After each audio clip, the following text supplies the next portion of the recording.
I thought my husband would never leave me after I cheated. His divorce plan destroyed my life. I'm going to tell you something, and I need you to understand I'm not looking for sympathy. I don't deserve it. What I'm about to share is a confession, not a defense. By the time you finish reading this, you'll probably hate me. That's fine. I hate me too. My name is Paloma. I'm 34. For the past 6 years, I've worked as a luxury fragrance buyer for Maison Belair, a boutique so exclusive we don't even have a website. Our clients find us through referrals, through whispers at gallery openings and private auctions. My job takes me to Paris, Grasse, Dubai, anywhere rare scent houses operate. I've held bottles worth more than most people's cars. I've built relationships with perfumers who only speak to 3 buyers in the Western Hemisphere.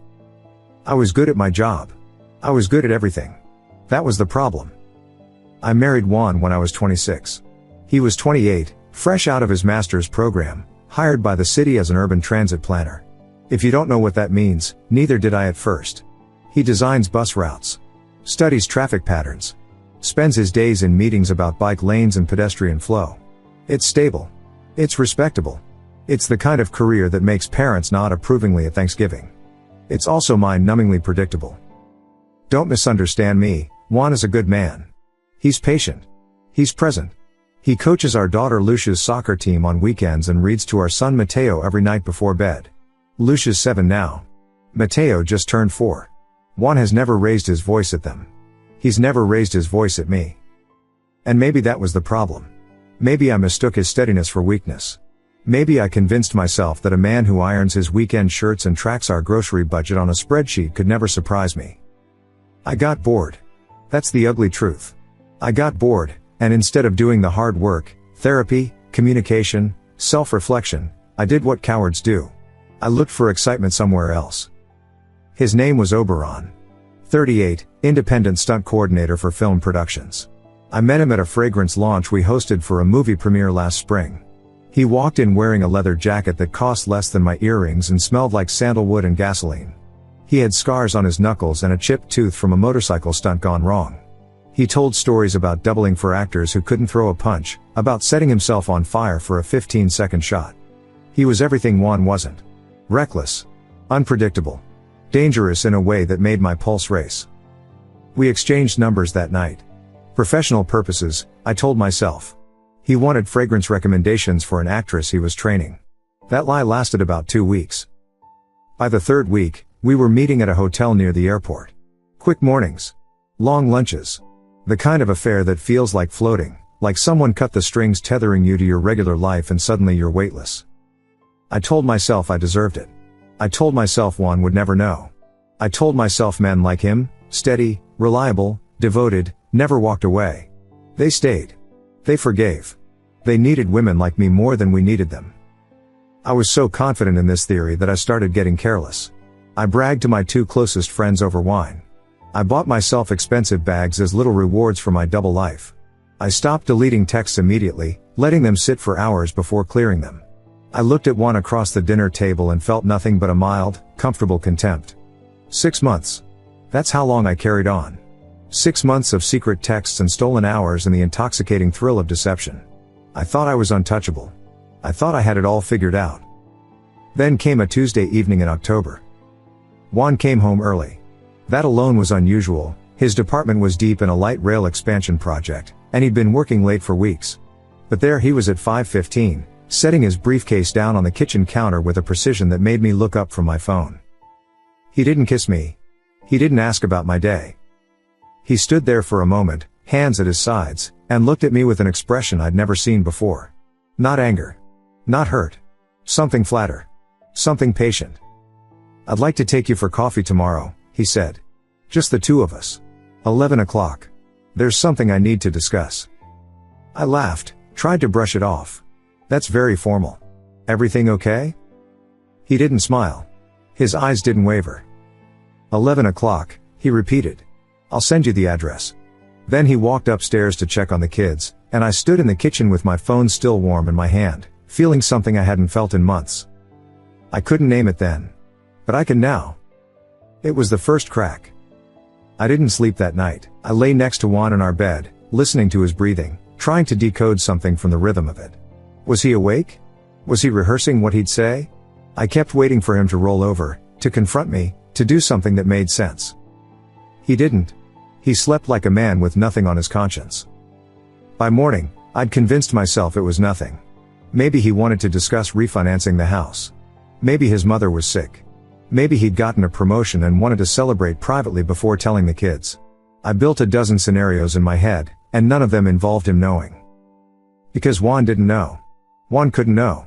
I'd been careful. Mostly. The cafe he chose was a small place in the arts district, the kind with mismatched furniture and hand-lettered menus. Not our usual spot. I arrived at 11:05, deliberately late, a small power move, and found him already seated at a corner table. He was wearing his work clothes, charcoal slacks and a blue button-down, but something about him looked different. Sharper. More deliberate. He'd already ordered. When I sat down, the server appeared with my usual, a lavender oat latte with a single shot. Juan had remembered. He'd never remembered before. "Thanks for coming," he said. "You made it sound mandatory." I smiled, kept my voice light. "What's going on? You're being weird." "Am I?" 3 minutes of small talk. His light rail project was on schedule. Lucia had a soccer game Saturday. Mateo wanted a dinosaur cake for his birthday. Normal things. Ordinary things. But his eyes never wandered from mine, and his hands stayed folded on the table like he was conducting a job interview. Then silence. Juan reached into his bag, a leather messenger I'd bought him 3 Christmases ago, and pulled out a manila envelope. Sealed. Thick. He slid it across the table toward me. "Don't open this here," he said. "Read it tonight, after the kids are asleep. Every page. Then we'll talk." I stared at the envelope. My name was written on the front in his neat handwriting. "Juan, what is this?" "Everything you need to understand what happens next." I laughed. It came out high and false. "You're scaring me. Can you just tell me what's going on?" He stood up. Pulled 2 20s from his wallet and left them on the table. "I'll be staying at my brother's tonight. Take your time with it. Read carefully. I'll call you tomorrow." "Juan." "Tomorrow, Paloma." He walked out without looking back. I sat there for 15 minutes, the envelope untouched, my lavender latte going cold. The server asked twice if I needed anything else. I couldn't answer her. That night, I went through the motions. Dinner. Bath time. Stories. I tucked Lucia in and let Mateo fall asleep clutching his stuffed triceratops. I checked their rooms twice, making sure they were fully out. Then I poured myself a glass of wine, a large one, and sat at the kitchen table with the envelope. I told myself it could still be anything. Divorce papers, maybe. A separation agreement. Something I could negotiate, manipulate, work around. I was wrong. Inside was a dossier. 47 pages, neatly organized with labeled tabs. The first section was titled Communications. Screenshots. Dozens of them. Text messages between me and Oberon, conversations I'd deleted months ago, words I'd watched disappear from my phone. Except they hadn't disappeared.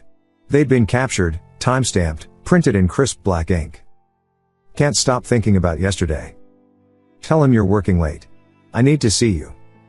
You're ruining me. Don't stop." I flipped faster. Bank statements with highlighted lines, cash withdrawals I'd told Juan were boutique expenses. Hotel receipts from the Lenox near the airport, dates circled in red. Photos, grainy but unmistakable, of me entering Oberon's apartment building. One showed me leaving at 6 a.m., hair still wet, wearing the same dress from the night before. He had everything. Every lie I'd told. Every secret I thought I'd buried. But that wasn't the worst part. The final section was labeled Action Plan. It detailed, step by step, what Juan had already set in motion. Frozen accounts. Asset transfers. Notifications drafted for my brand partners. A forensic review of my expense reports at Maison Belair, flagged and forwarded to someone whose name I didn't recognize. The document was dated 3 weeks ago. He'd known for almost a month. And instead of confronting me, instead of screaming or crying or begging for answers, he'd spent that time building a case. Quietly. Methodically. Like I was a problem to be solved, not a wife to be saved. I turned to the final page. At the bottom, in Juan's neat handwriting, was a single note. "You had 6 months. I gave myself 3 weeks. Let's see who planned better." The wine glass slipped from my hand. I didn't even notice it shatter. I cleaned up the broken glass on autopilot. Swept the shards into a dustpan. Mopped the wine from the tile. My hands moved without my permission while my mind raced through every page of that dossier, searching for a crack, a weakness, something I could use. I didn't sleep. Again. By 6 a.m., I had a plan. It wasn't sophisticated, but it was something. I'd move money. Secure what I could before Juan's action plan went any further. He might have prepared for weeks, but he'd made one mistake: he'd shown me his hand. Now I could respond. I dropped the kids at school and drove straight to the bank. Our joint savings account held just over $40,000, enough for a lawyer, a deposit on an apartment, a runway to figure out my next move. The teller smiled when I approached. Asked how she could help. I need to make a withdrawal from my savings account, I said. The full balance. She typed. Frowned. Typed again. I'm sorry, ma'am. There's a hold on this account. A hold? Yes. It looks like there's a legal flag pending documentation review. I can't process any withdrawals until it's cleared. I asked to speak to a manager. Then a supervisor. I spent 45 minutes in that bank, my voice rising with each conversation, and left with nothing. The account was frozen. Every dollar I thought I had access to, gone. I drove home. Our townhouse, the one we'd renovated together 5 years ago, the one with Lucia's growth chart penciled on the laundry room doorframe. I went straight to the filing cabinet where we kept important documents.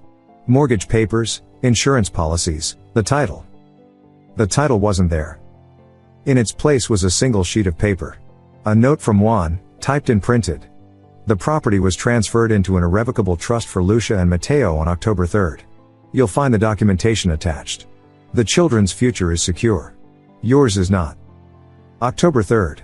That was 2 weeks ago. 2 weeks, and I'd noticed nothing. Signed nothing. He'd done it without me. I called him. He answered on the second ring. You froze our accounts. My voice was shaking. You transferred the house. Juan, this is insane. We need to talk about this like adults. We are talking. His tone was calm. Measured. I told you to read the file. Everything is in there. You can't just.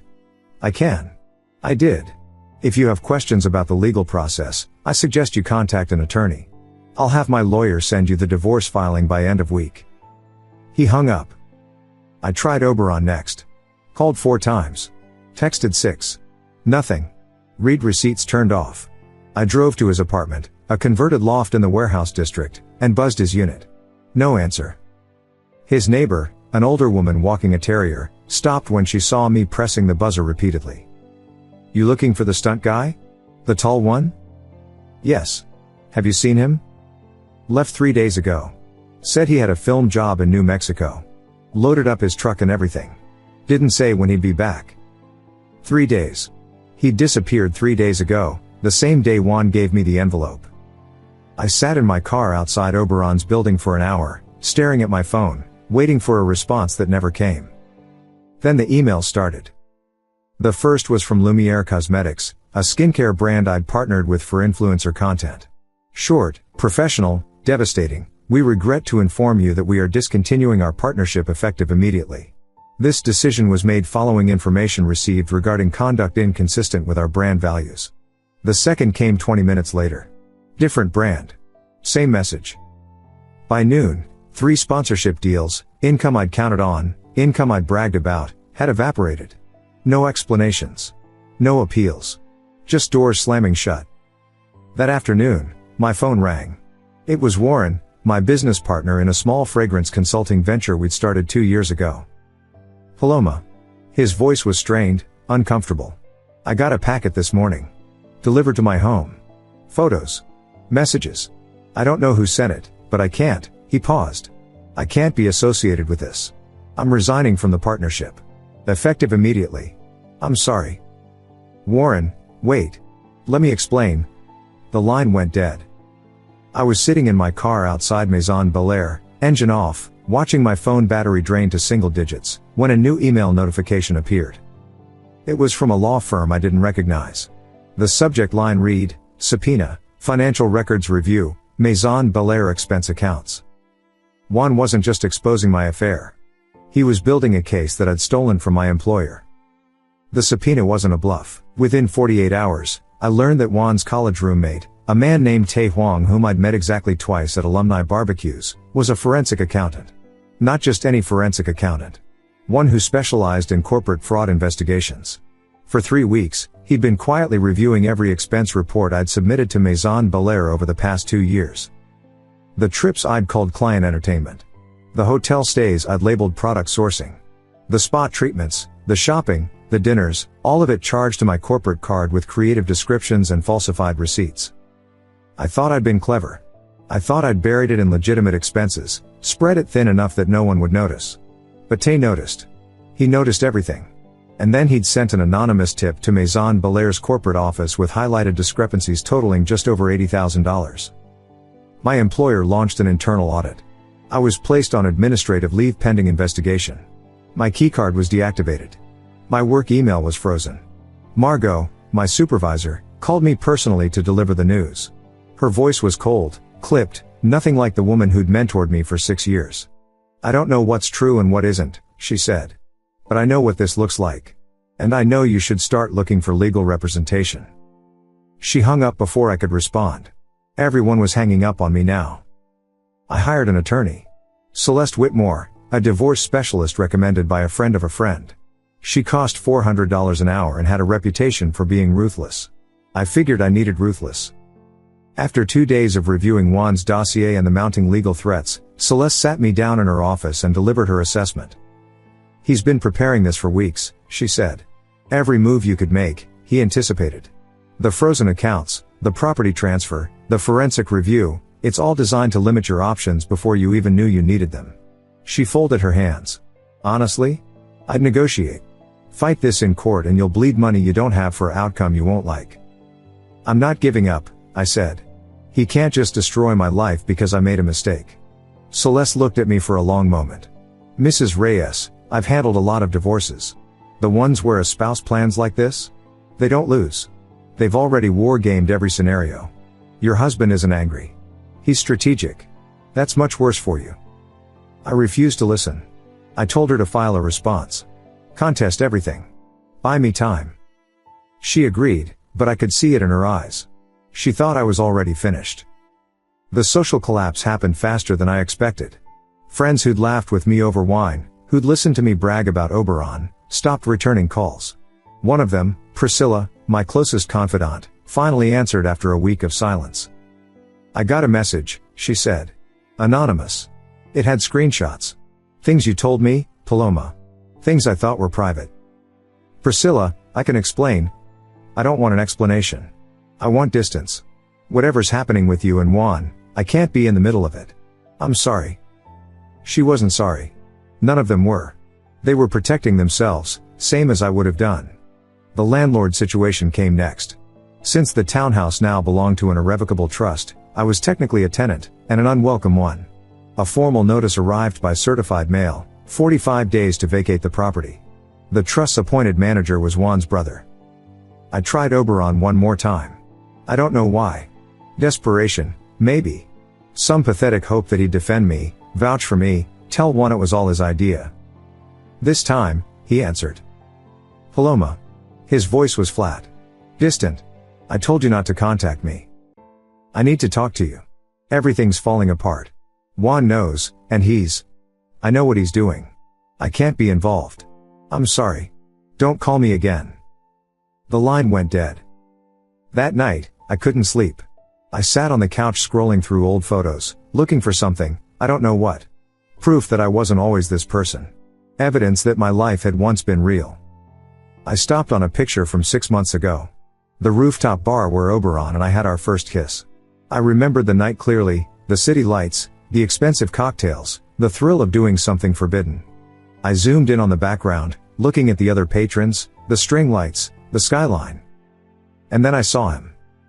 A figure at a corner table, slightly blurred but unmistakable. The posture. The hairline. The way he held his glass. Juan. He was there that night. Watching. He'd known from the very beginning. I stared at that photo until my eyes burned. Juan. At the rooftop bar. 6 months ago. The same night I thought I was beginning something secret and thrilling. He'd been 30 feet away, nursing a drink, watching me fall into the trap I didn't know I was building for myself. How? How had he known to be there? I started tearing through the house. Not looking for evidence of his plan anymore. I had 47 pages of that. I was looking for the origin. The moment he decided to stop being my husband and start being my executioner. I found it in the pocket of an old jacket he'd left in the hall closet. A receipt from a company called Vanguard Investigative Services. Paid in cash. Dated 7 months ago, a full month before I even met Oberon. He'd hired a private investigator before the affair started. I sat on the closet floor, the receipt crumpling in my fist, trying to make it make sense. Had there been someone before Oberon? Had Juan suspected something I'd forgotten, some flirtation I hadn't taken seriously? Or had he simply known me well enough to predict what I'd eventually do? It didn't matter. The result was the same. While I thought I was outsmarting him, he was 3 moves ahead. He'd watched me walk into the affair, documented every step, and waited until he had enough ammunition to ensure I'd never recover. The man who ironed his weekend shirts. The man I'd dismissed as boring, predictable, safe. I never knew him at all. The children became the next battlefield. Juan's attorney filed an emergency motion citing financial instability and potential flight risk. I didn't even know what that meant until Celeste explained it. He was arguing that I might try to take Lucia and Mateo out of the country to escape the mounting legal consequences. The court agreed. The children's passports were placed in judicial custody. My visitation was reduced to supervised weekends at a designated facility. 8 hours on Saturday, 6 on Sunday. A stranger in the room taking notes. The first supervised visit broke something in me. Lucia was quiet. She kept looking at the monitor in the corner of the room, then back at me, like she was trying to understand why we couldn't just go home. Mateo didn't understand at all. He asked if we could get ice cream. I had to tell him no, we couldn't leave the building.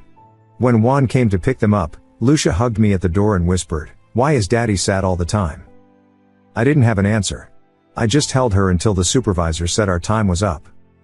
2 weeks later, Celeste called with the news I'd been dreading. Maison Belair has referred your case to the district attorney's office, she said.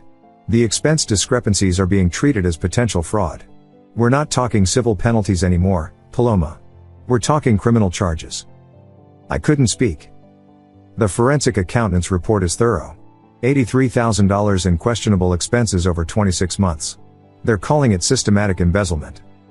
It wasn't, I didn't think of it that way. It was just. It doesn't matter what you thought. It matters what the records show. She paused. You need to start considering a plea arrangement. If this goes to trial, you're looking at real time. Real time. Prison. For expense reports. I hung up and sat in silence for an hour. My life had become a series of walls closing in, each one tighter than the last. No money. No home. No job. Limited access to my children. And now the possibility of a criminal record. All because I'd gotten bored. All because I'd wanted to feel alive. That evening, I drove past Juan's brother's house.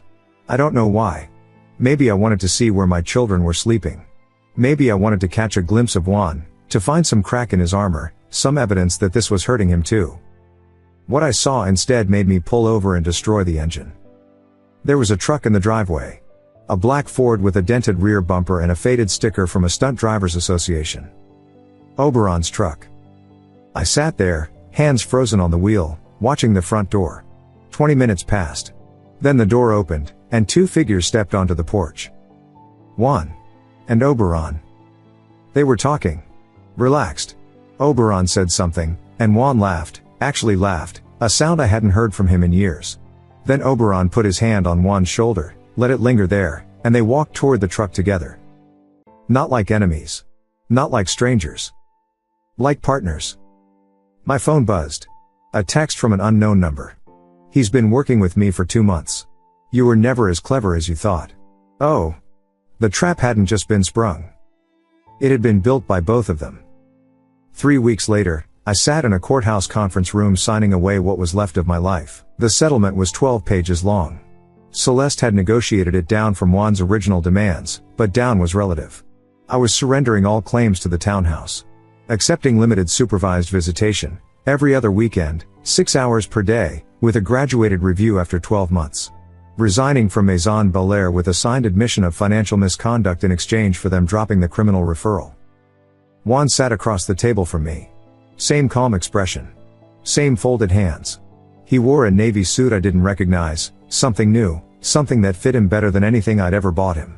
He didn't gloat. He didn't smirk. He just waited while I signed each page, his eyes steady and unreadable. That was the worst part. I wanted him to be cruel. I wanted him to twist the knife so I could hate him cleanly. But he gave me nothing. Just patience. Just silence. When the last page was signed, the attorneys exchanged folders and began packing up. I asked Juan for 5 minutes alone. He glanced at Celeste, then at his own lawyer, and nodded. The room emptied. The door clicked shut. How long did you know? I asked. He considered the question like it was a math problem. I suspected for 8 months. Confirmed it 6 months ago. I gave you every chance to come clean, Paloma. Every opportunity to tell me the truth and let us figure it out together. He paused. You chose to brag instead. I wanted to argue. I wanted to tell him he was wrong, that I would have confessed if I'd known, that things could have been different. But we both knew that was a lie. And Oberon?